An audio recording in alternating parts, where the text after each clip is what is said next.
I never thought I'd end up writing something like this online. But for the past few months, my head hasn't known a single quiet morning. I'm 24, and I swear my life used to be simple, predictable, even boring. Work, gym, gaming with friends, the occasional date that went nowhere. But then I met her, and everything that felt normal suddenly expanded into something way bigger than anything I was ready for. I'm posting this on a throwaway because if anyone I know found out, they'd never let it go. And honestly, part of me still can't believe she even looked at me that first day, let alone everything that happened after. She was older, confident, self-assured in a way I'd never seen up close. The kind of woman who walks into a room and people instinctively make space for her, like gravity is bending in her direction. I met her by accident. A literal accident. I was in a rush to the office. I work at a pretty standard tech support place, when I bumped into her outside the coffee shop across the street.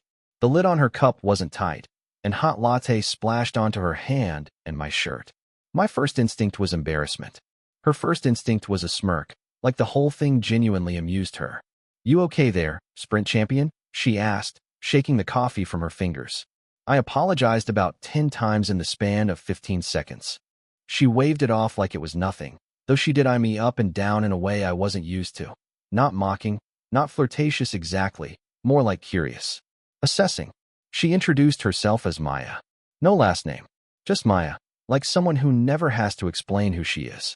She insisted on buying me a new coffee since I ruined mine, even though I argued it should be the other way around.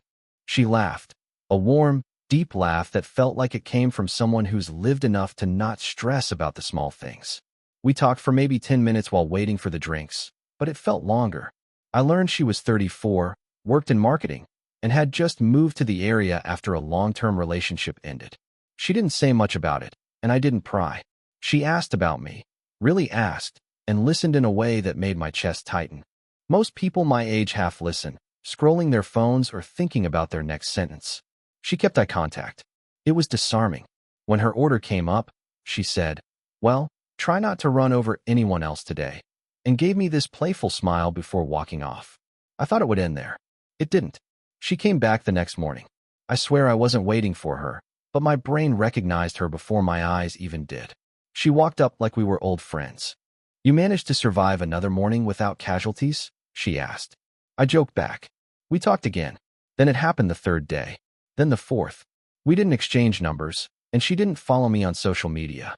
Everything about us at that point existed in those morning coffee conversations, a weird little bubble outside the rest of life. And honestly, I started craving it. The thing is, she was different. She didn't flirt outright, but she didn't avoid it either. She'd tilt her head slightly when I talked, like she was reading between the lines. She'd tease me for being young, but her tone was warm, not belittling.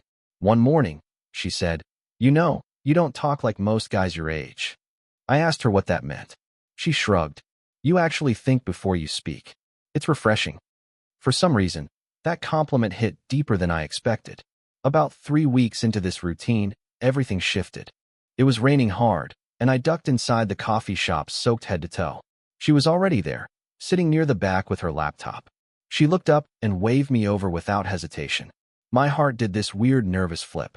We ended up sitting together for nearly an hour, talking about everything: jobs, music, childhood, mistakes we'd made, fears we hadn't admitted to anyone. She told me she sometimes wondered if starting over at her age made her look pathetic. I told her she seemed like someone who always knew exactly what she was doing. She laughed quietly and said, "You'd be surprised." That was the first time she touched me. Just a light brush of her hand on mine when she reached for her cup. But it felt intentional, like a question asked without words. When we finally stood to leave, she hesitated before putting on her coat. Then she said it. "Do you want to get dinner sometime?" My brain stopped working. I didn't say yes immediately. Not because I didn't want to, but because the world suddenly felt heavier. Realer. The age difference hit me all at once. The potential complications. The judgments. But she looked at me like she already knew I'd say yes. So I did. And that's where everything really began.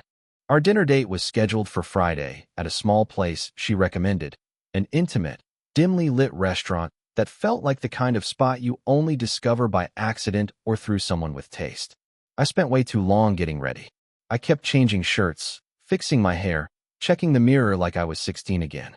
I don't know why I was so nervous. Maybe because this wasn't a date with someone my age where mistakes didn't matter. This was her. Maya.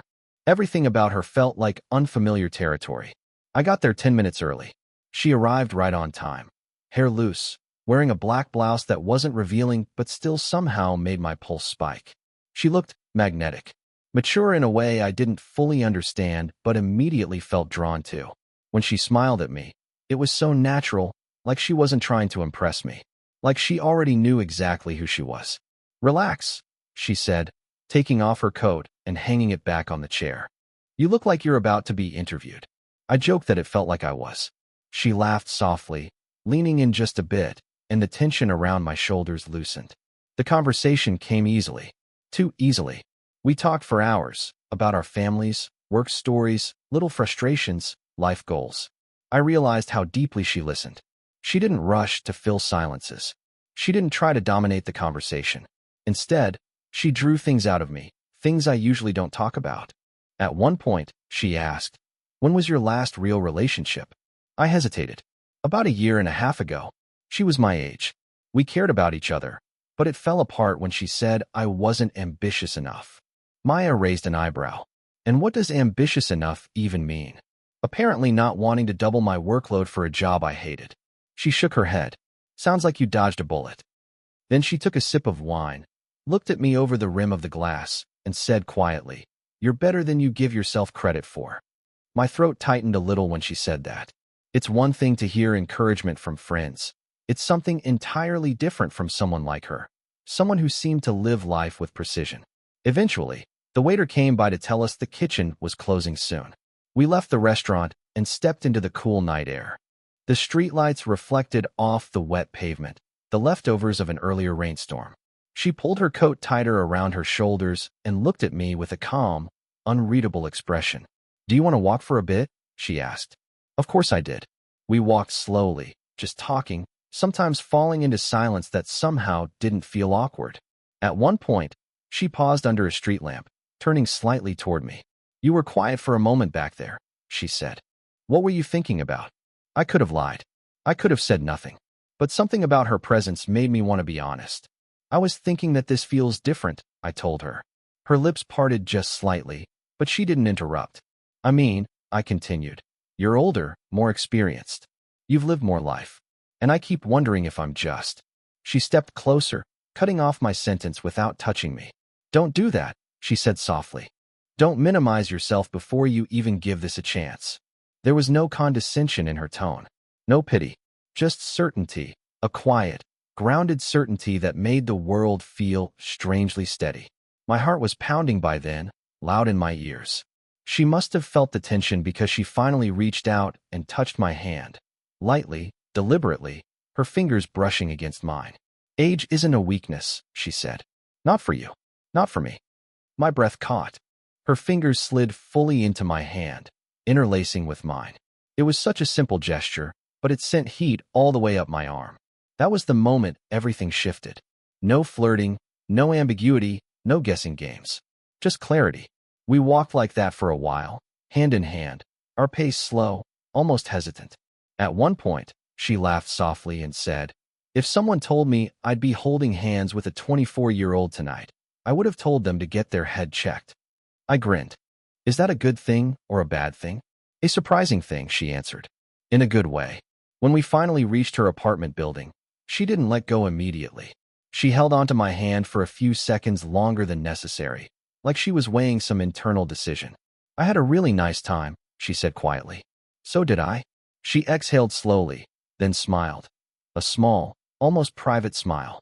"Text me when you get home, okay?" I nodded. She turned and started toward the entrance, then stopped, looked back, and added, "And next time, I'm picking the place again." She disappeared inside before I could respond. I remember standing there for a solid minute, replaying everything in my head. I felt weightless and terrified at the same time. I didn't know where this was going, but I knew exactly one thing. I wanted more. The next few days felt unreal. I kept replaying that night in my head, her hand in mine, the way she looked at me under the street lamp, the softness in her voice when she told me not to minimize myself. It was like something inside me had been cracked open, and now everything felt sharper, more alive. I texted her when I got home, just like she'd asked. She responded almost immediately. Good. I was worried you'd get lost in your own thoughts. I stared at that message for a long time. No one had ever described me that accurately. It was like she saw right through the layers I usually hid behind and found the parts of me I didn't show anyone. Over the next week, we texted every day. Not constantly, but consistently. She'd send me a picture of her morning coffee or a sarcastic comment about her coworkers. I'd send her a dumb meme that made her laugh or a voice note when I didn't feel like typing. Our conversations got deeper without trying. She'd ask questions no one else bothered to ask about my goals, my fears, what I actually wanted from life. One night, she texted, "You think too much, but I like that about you." It was simple, but it hit hard. By Thursday, she suggested we meet again on Saturday. "I'll surprise you this time," she said. "We're something casual, but not sloppy." I joked that she was giving me strict instructions like a manager. She replied, "You're cute when you pretend you're not trying." Saturday came faster than I expected. She picked me up, which already made me feel a little different, like our roles were reversed in a way I wasn't used to. But she did it so naturally, like there was no ego in it at all. When I got into her car, she looked at me, nodded approvingly, and said, "Good. You listened." We drove out of the city to a small trail I didn't even know existed. It wasn't hardcore hiking or anything, just a long walk through trees and open spaces with a small lake at the end. It felt intentional, like she wanted a place where we could talk without distractions. And talk we did. We spent hours in conversation that moved effortlessly from funny to serious to intimate in ways I didn't anticipate. She told me she'd been in 2 long relationships. One ended because they wanted different things, and the other because he cheated. When she mentioned the cheating part, her voice didn't break, but there was something tight in her expression, as if the wound wasn't fully closed. When she asked about my family, I hesitated. I told her my parents divorced when I was young, that I grew up feeling like I had to choose sides even when I didn't want to. She didn't give me pity or advice. She just listened. At one point, while we were sitting on a bench near the water, she said, "You don't realize how emotionally aware you are for someone your age." I scoffed. "You're just saying that." She shook her head, her eyes fixed on me. "No. Most guys your age freeze the second emotions come up. You don't. You go straight into it, even if you're scared." My chest tightened a bit. No one talks to me like that. No one notices things like that. The wind shifted, and a strand of her hair brushed across her cheek. Without thinking, I reached out and tucked it behind her ear. She didn't pull away. She held my gaze for a long moment, her expression unreadable but very present. "You know," she said quietly, "I didn't expect this to feel so natural." "What do you mean?" "This," she said, gesturing subtly between us. "The connection, the ease. You're younger, but none of it feels mismatched." I swallowed, suddenly hyper-aware of the space between us. "Does it bother you?" I asked. "Does it bother you?" she shot back. I hesitated. "Sometimes I wonder if you'll wake up one day and decide I'm just a phase you tried out." Her lips curved into a slow, almost sad smile. "You think I'd waste my time with a phase?" Her tone was soft but firm, a kind of reassurance I didn't know I needed. The moment stretched. The lake shimmered behind us. Our hands were resting close on the bench, not touching, but close enough to feel the heat from each other's skin. Then she moved her hand toward mine, slowly, deliberately, until her fingertips rested against the back of my hand. Just a touch, not a full hold. But it was enough to send a warm rush through my body. "You can kiss me if you want," she said suddenly, her voice low but steady. My heart stopped. I turned toward her, searching her face for hesitation, but there wasn't any. No uncertainty, no second-guessing. Just calm, confident permission. Not seductive, not demanding, just open. I leaned in slowly, giving her every chance to pull away. She didn't.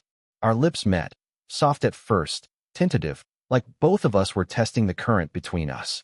Then she deepened the kiss slightly, her hand moving to my jaw, guiding me with a gentle certainty that made my breath catch. It wasn't rushed. It wasn't messy. It was deliberate, warm, grounded, and it felt like something clicked into place inside me. When we finally pulled back, she rested her forehead against mine for a second. "That," she whispered, "felt overdue." I exhaled shakily. "Yeah, it did." She smiled, slow and satisfied. Come on, let's head back. But as we walked to the car, her fingers brushed mine again, and this time, I reached for her hand first. The drive back from the lake felt different. The car was quiet, but not in an awkward way. More like both of us were sitting with the weight of what had just happened. Every few minutes, she'd glance at me with this small, knowing smile, and I'd feel my chest tighten in that new, unfamiliar way she kept pulling out of me. Halfway back, she reached over and rested her hand on my thigh. Not high, not suggestive, just steady, grounding, like she was saying without words, yes, this is real. I don't know what my face looked like, but she laughed softly and said, relax. I'm not going to crash the car. When she dropped me off, she didn't step out, but she leaned in and kissed me again, short, warm, controlled. Then she said, text me when you get inside. And get some sleep. You think too much. That became our routine. She'd tease me. I'd pretend I wasn't affected. She'd see right through it. Over the next few weeks, we saw each other more often. Coffee dates became dinners. Dinners became long walks. Walks turned into nights on her couch, talking until 2 a.m. with the lights low. Every time I thought I understood her, she'd show me a new side of herself. Playful, serious, vulnerable, bold. And every time I thought I had my feelings under control, she'd do something small, like brush her thumb over my knuckles or look at me with that steady, assessing gaze, and I'd feel myself falling deeper. But not everything was smooth. One evening, after a long day at work, she invited me over. She opened the door wearing a loose sweater and her hair tied up, no makeup, looking more effortlessly beautiful than I'd ever seen her. She greeted me with a kiss on the cheek and a glass of wine already poured for me. We sat on her couch, our legs brushing, the lights dim and warm. So, she said, curling her legs beneath her, are you going to tell me why you sound stressed over text today? I hesitated. It's nothing. Don't do that, she said softly. If it's on your mind, I want to know. I sighed. Some of my coworkers found out I've been seeing someone, and they were joking about me dating an older woman. Her expression didn't change, but I saw something flicker in her eyes. What exactly did they say? That I must have some MILF fantasy, or that I'm going through a phase, or trying to level up. Stupid stuff. She looked at me for a long moment, her face unreadable. And what did you tell them? That it wasn't their business. She nodded slowly. But then she asked, does it bother you? The age difference? I shook my head. No, but I care about what you think. She leaned back slightly, studying my face with that calm, precise gaze she always had. It doesn't bother me, she said finally. What bothers me is whether it will bother you long term. It won't. You don't know that yet. Her tone wasn't harsh, just factual. And maybe that's what made it sting. I looked away. She set her wine down and placed her hand on my knee, squeezing gently. Hey, she said, I'm not doubting you. I'm just cautious. Because of your past? I asked quietly. She didn't answer immediately. She stared at the floor, her fingers tracing circles on my knee.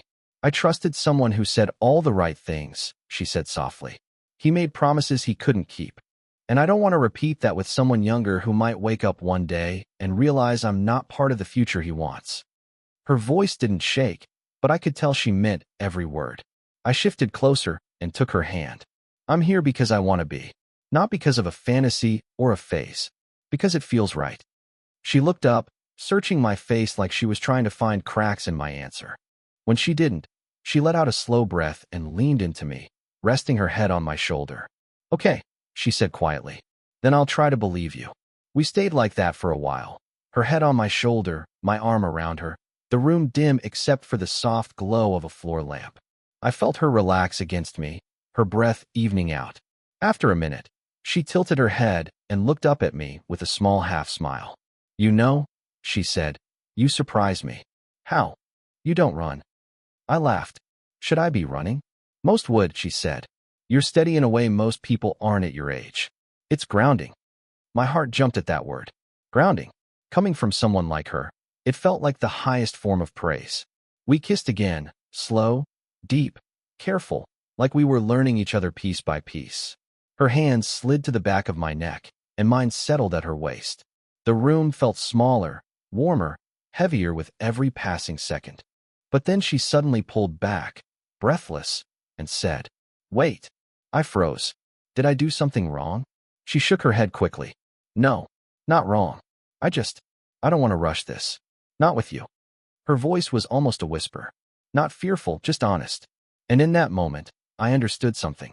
She wasn't afraid of passion. She was afraid of losing control with someone who mattered.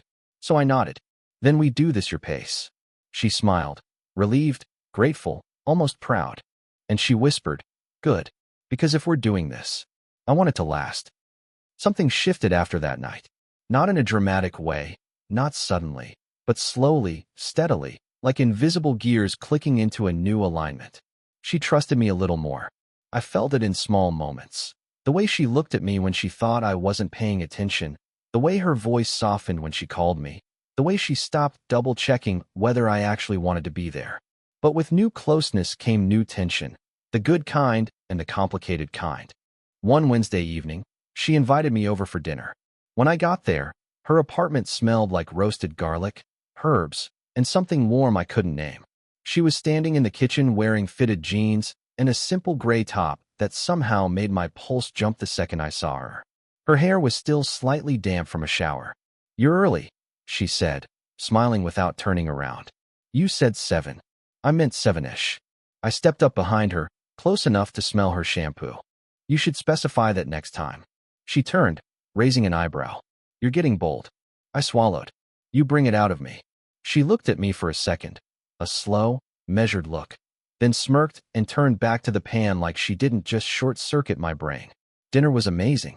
She cooked like someone who cared about details, small touches, balanced flavors. We talked about work, random stories from our childhoods, embarrassing moments we wouldn't tell anyone else. At one point, I told her about breaking my wrist at 15 trying to impress a girl at the skate park.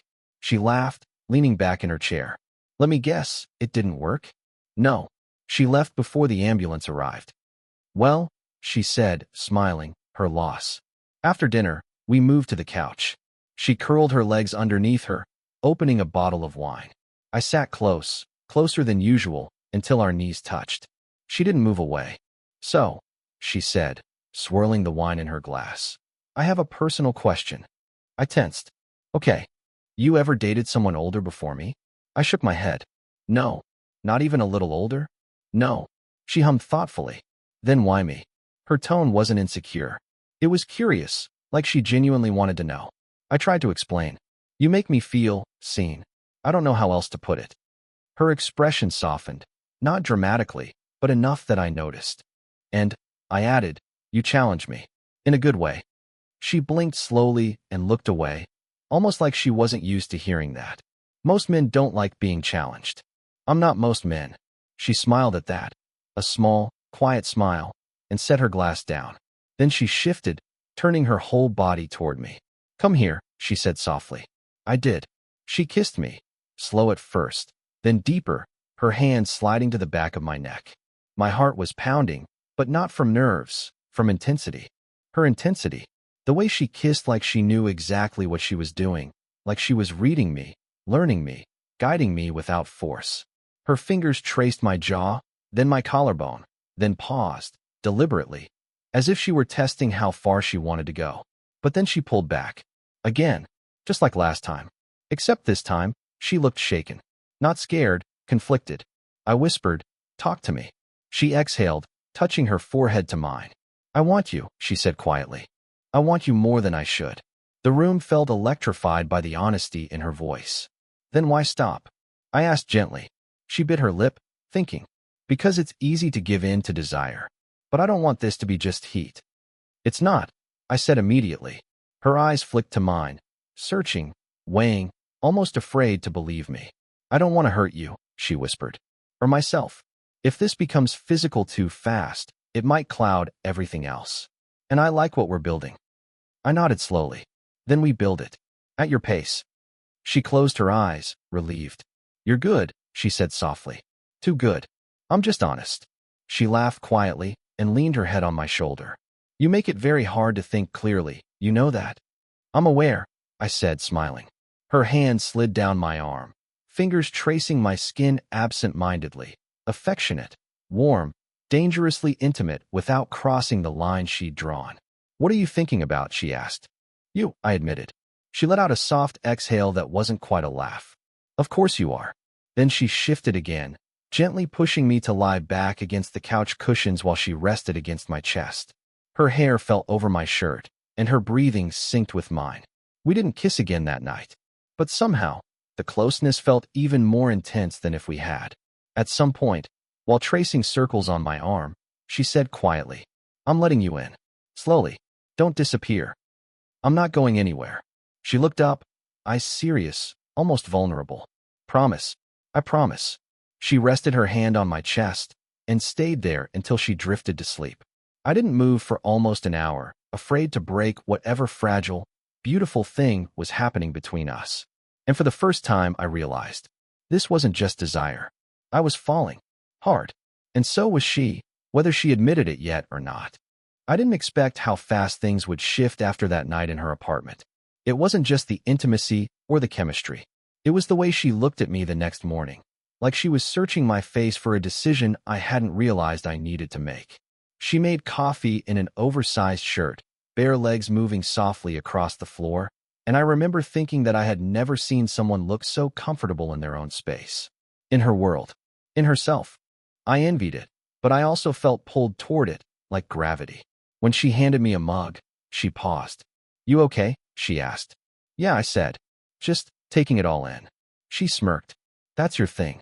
You observe everything." She wasn't wrong.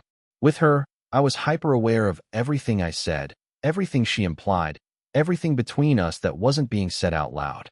Maybe that's why I didn't notice the warning signs soon enough. She checked her phone 3 times before finishing her coffee. She kept sighing, like her thoughts were tugging her somewhere else. When I finally asked, she brushed it off. "It's work stuff," she said. But the way she clenched her jaw told me it wasn't just that. I left her place feeling like I had done something wrong without knowing what it was. 3 days passed before we talked again. Not normal for us. Not after everything that had happened. I tried to stay calm, to not come off as clingy, but the truth is, I was spiraling. I thought older meant more stable, more confident, more straightforward. Instead, she suddenly felt like a puzzle with missing pieces. When she finally called, her voice sounded tired. "Can you come over tonight?" she asked. "There's something we should talk about. Nothing good in life starts with 'we should talk.'" I almost told her to just say it over the phone, but something in her voice stopped me. I went. Her living room was dim, lit only by a floor lamp. She didn't come close to me when I walked in. She stayed by the window, arms crossed, looking out at the streetlights. "I'm sorry I disappeared," she said quietly. I wasn't going to say it, but yeah, it messed with me. "I know," she whispered. "I know." She finally turned to me, and I saw it. The exhaustion, the fear, the something she wasn't ready to say. "Remember when I told you my last relationship ended badly?" "Yeah. It wasn't just bad. It was complicated." She took a long breath. "He wasn't just my ex. He was someone I worked with. Someone I trusted. Someone I lived with for 2 years." I stayed quiet. She kept going. "He cheated. But not just once. Not just with one person. It was a whole pattern. And when I found out, I left everything. The relationship. The apartment. Even the job. I rebuilt from scratch." Hearing her say it made something inside me tighten. I didn't know if she was telling me because she trusted me or because she was warning me. "I'm telling you this," she said, "because I like what we have. A lot. But the more I like you, the more scared I get." "Scared of what?" "That you'll wake up one day and realize I'm too much. Too old. Too complicated. Too guarded. That you'll want something easier." It hit me harder than I expected. Not because she said it, because she believed it. I stepped closer. Not touching her yet. Just close enough so she'd know I wasn't going anywhere. "I don't want easy," I said. "I want you." Her eyes softened, like she had been bracing for impact and didn't expect comfort instead. She moved toward me, slowly, as if giving me room to change my mind. But I didn't. When I reached for her hand, she exhaled sharply, like she'd been holding her breath for days. "Okay," she whispered. "Then I need you to be patient with me." "I can do that." She leaned her forehead against my chest, and I wrapped my arms around her. For a long time, we didn't say anything. We just stood there, holding on to something that felt fragile but real. The weeks after that were calmer, but deeper. She let me into her world gradually, piece by piece. I saw old photographs. I met her best friend. She told me stories about her past, her goals, her fears. And every time she opened up, she pulled back just a little afterward. Like intimacy was a door she kept closing halfway, unsure if she should really let me inside. But one night changed everything. We were cooking dinner together, her teaching me how to saute vegetables without turning them into charcoal, when her phone buzzed. She glanced at the screen and froze. Her expression changed instantly. Fear, shock, anger. She turned the phone face down. Who was it? I asked. She didn't answer at first. Then she whispered, "My ex." My stomach dropped. "He wants to meet," she said. "He says he wants to talk. He says he wants closure." I waited for her to tell me what she wanted. She didn't. So I asked the question that scared me. "Do you want to see him?" She looked up at me with the most conflicted expression I had ever seen on her face. And then she said, "I don't know." I didn't expect the shift in our dynamic to happen so gradually, yet so unmistakably. Until this point, things between us had been intense, yes, but exciting, passionate, almost intoxicating. Now it was settling into something deeper, something that made me nervous in a way I hadn't felt before. It started the evening she invited me to a small gathering at her friend Maya's place. It wasn't a big party, just 6 or 7 people from her circle, but it was the first time she'd brought me into her world socially. I didn't realize how significant that was until I stepped into the apartment and saw how everyone reacted to her arrival. She wasn't just liked. She was admired. The confidence she carried in private multiplied in public. She knew exactly how to speak to people, how to listen, how to make every person feel seen without giving too much of herself away. And when she introduced me, "This is him," there was a tone in her voice that made my chest tighten in the best way. But the night didn't stay simple. At one point, we drifted apart in the room. She was talking to an older couple about some art exhibit. I was in the kitchen with Maya's husband, grabbing another drink, when someone brushed past me and whispered, "You're the one she's been talking about." I turned. A man around her age. Tall, good-looking, confident in a polished kind of way that made you instantly question yourself. "Oh," I said, unsure how to respond. "She's a good one," he added, nodding at her across the room. Before I could ask what that meant, he continued, "Don't hurt her. She's been through enough." My stomach dropped. "What do you mean by enough?" He looked at me with a measured expression. "You'll figure it out." And he walked away. That moment stuck with me like a splinter. When we left the gathering, she seemed lighter than usual, like seeing her friends had restored some part of her energy. But I was quiet. Too quiet. "What's going on in that head of yours?" she asked once we got in the car. "Nothing," I said automatically. She raised an eyebrow. "Liar." I hesitated. Then, "Someone mentioned you've been through a lot." Her expression changed in an instant. "Who?" "I don't know his name. Tall guy. Said you've been through enough." She groaned softly. "That's Michael. He means well, but he can be dramatic." "That didn't answer the question," I said gently. She looked out the window. I wasn't planning to get into all that tonight. Her voice wasn't defensive, it was tired. "You don't have to," I said. "Not until you're ready." She nodded but didn't look at me. We got to her place, and the tension followed us inside. She took off her coat, hung it carefully, then leaned against the wall and crossed her arms. "I hate that people tiptoe around my past more than I do," she said. "So what do you want me to do?" "Just be here. And don't assume the worst." "I'm not," I said. "But I also don't want to feel like I'm walking blind." She exhaled slowly. Then she walked up to me, took my face in both hands, and said, "You're not walking blind. I'm just cautious." "Why?" She hesitated, then rested her forehead against my chest. "Because the last time I let my guard down, I lost everything." I wrapped my arms around her, and she melted against me.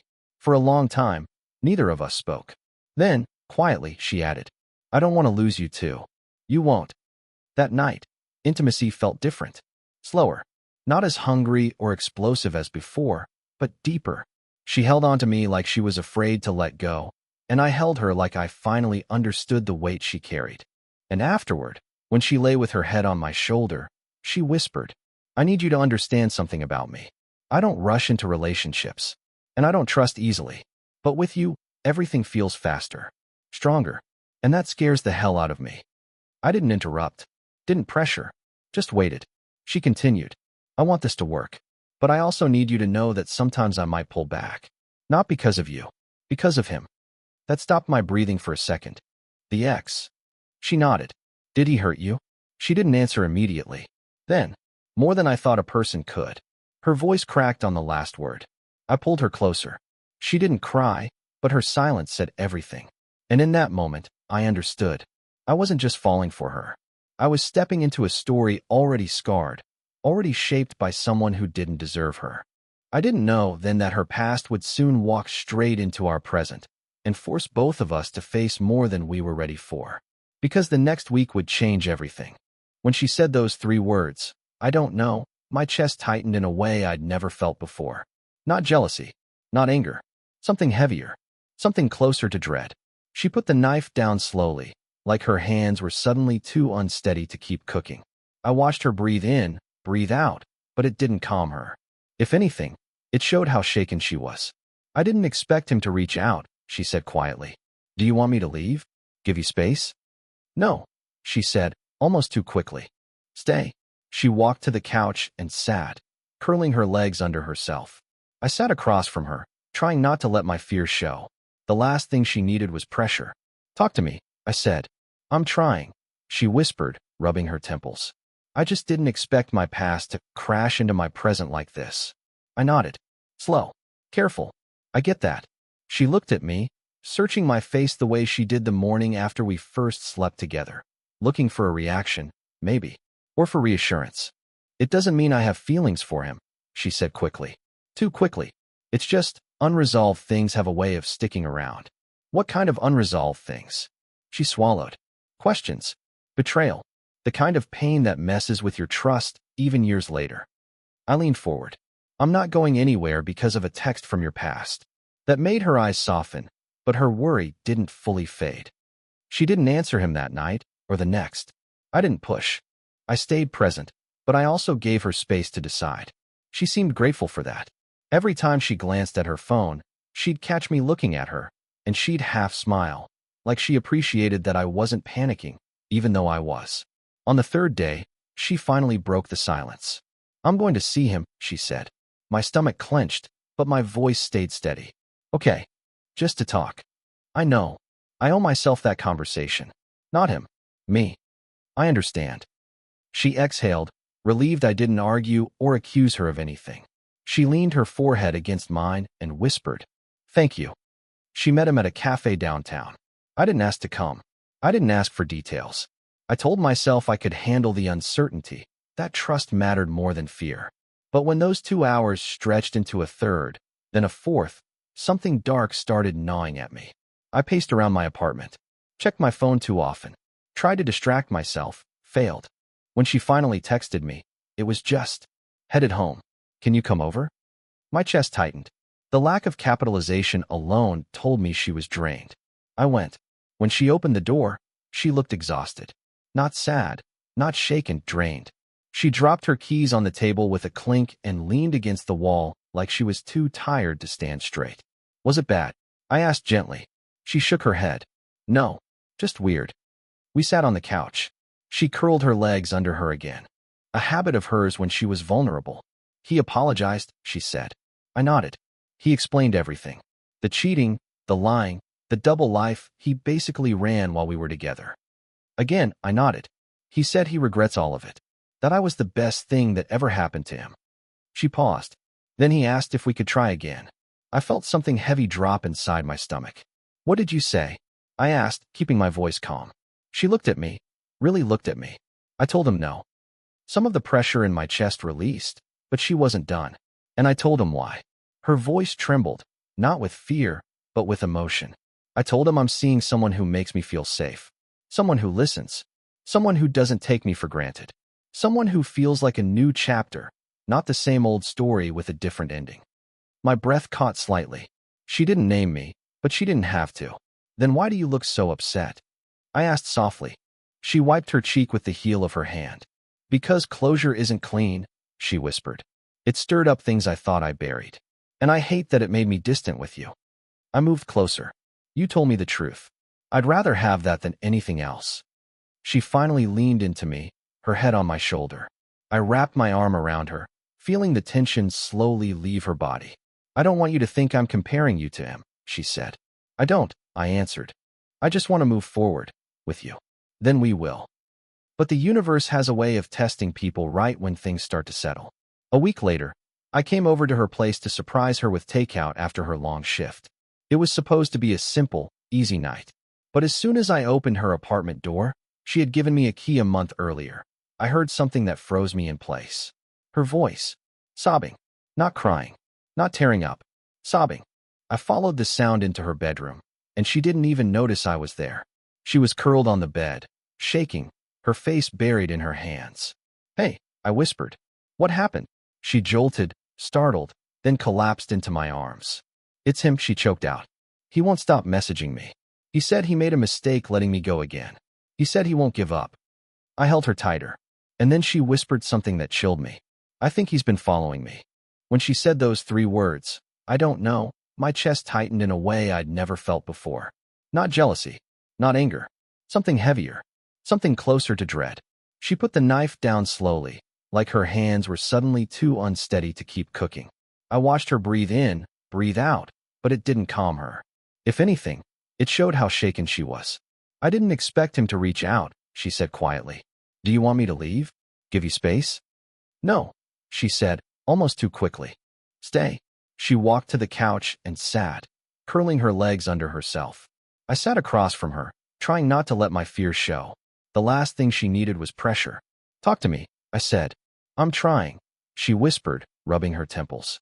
"I just didn't expect my past to crash into my present like this." I nodded. "Slow. Careful. I get that." She looked at me, searching my face the way she did the morning after we first slept together. Looking for a reaction, maybe. Or for reassurance.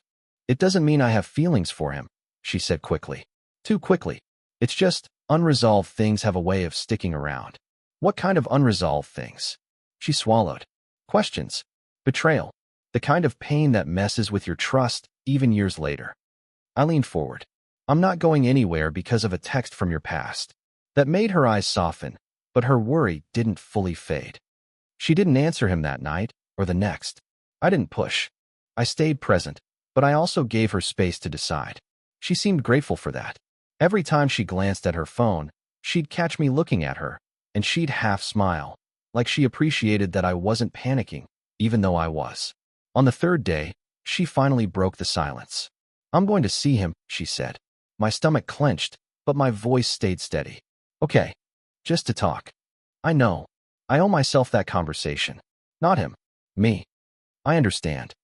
She exhaled, relieved I didn't argue or accuse her of anything.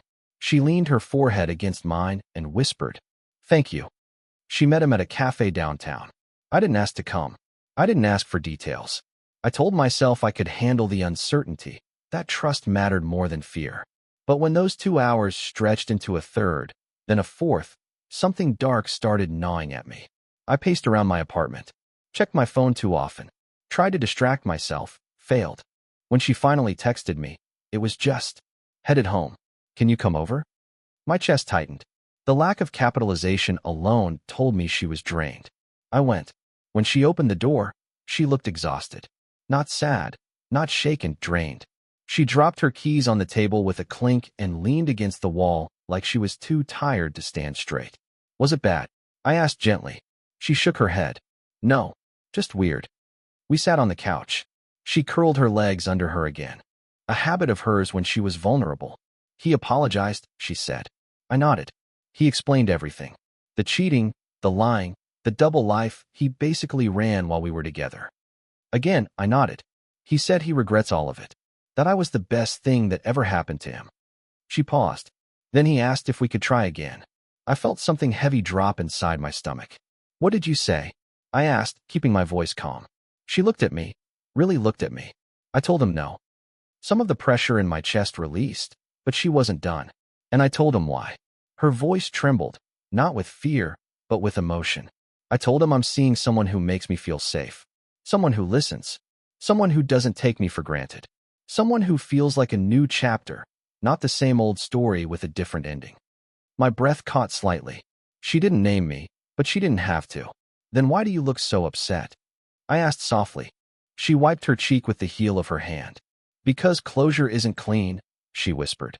"It stirred up things I thought I buried. And I hate that it made me distant with you."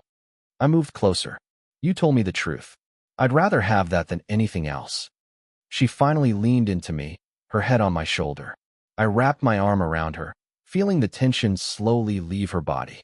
I don't want you to think I'm comparing you to him, she said. I don't, I answered. I just want to move forward with you. Then we will. But the universe has a way of testing people right when things start to settle. A week later, I came over to her place to surprise her with takeout after her long shift. It was supposed to be a simple, easy night. But as soon as I opened her apartment door, she had given me a key a month earlier. I heard something that froze me in place. Her voice. Sobbing. Not crying. Not tearing up. Sobbing. I followed the sound into her bedroom, and she didn't even notice I was there. She was curled on the bed, shaking, her face buried in her hands. Hey, I whispered. What happened? She jolted, startled, then collapsed into my arms. It's him, she choked out. He won't stop messaging me. He said he made a mistake letting me go again. He said he won't give up. I held her tighter, and then she whispered something that chilled me. I think he's been following me. The night we decided to confront the reality of us, everything changed. We sat in her apartment, the city lights casting long shadows across the walls. There was a quiet tension, the kind that builds slowly until it becomes almost unbearable. I could see the same mix of desire and fear mirrored in her eyes. I don't want to lose what we have, she said softly, tracing her finger along the edge of her coffee cup. I don't either, I admitted, my voice barely above a whisper. But I need to know what this really is. Are we just chasing a high, or is this something deeper? She looked at me, her gaze unwavering. It's deeper. At least for me it is. You've changed how I see connection, how I see intimacy. It's not just physical anymore. It's everything.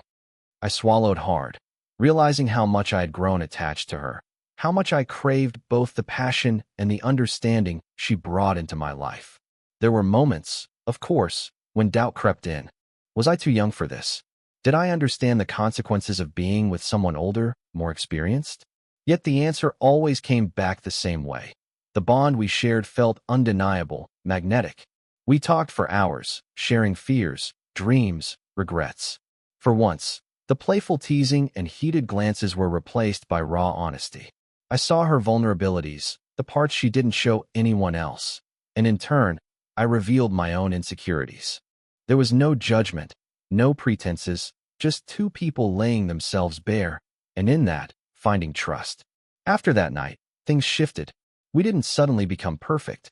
We still had disagreements, moments of frustration, and instances where our differences clashed. But there was also a newfound respect and understanding.